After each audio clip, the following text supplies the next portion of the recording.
ധാരാളം പേര് ഗർഭഛിദ്രം നടത്തിയിട്ടുണ്ട്. ആ നടത്തിയവർ അതിൻ്റെ കുറ്റബോധത്തിലാണ്. ഈ കുറ്റബോധം അവരുടെ ഹൃദയത്തിൽ നിറഞ്ഞു നിൽക്കുന്നതുകൊണ്ട് അവിടെ പറയുന്ന വചനത്തെയോ ആശയങ്ങളോ ഒന്നും അവരുടെ ഹൃദയത്തിൻ്റെ ആഴത്തിലേക്ക് എടുക്കാൻ അവർക്ക് സാധിക്കുന്നില്ല.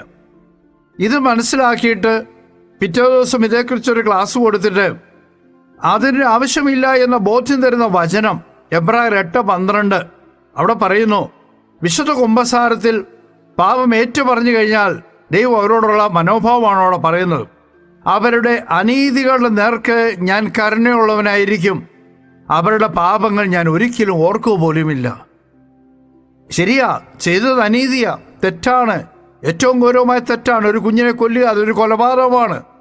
അത് അനീതിയാണെങ്കിലും കാരുണ്യവാനായ ദൈവത്തിനു മുമ്പിൽ വിശുദ്ധ കുമ്പസാരത്തിൽ അത് ഏറ്റുപറയുമ്പോൾ കാരുണ്യവാനായ ദൈവം അത് പരിപൂർണമായി അവരോട് ക്ഷമിക്കുകയാണ്.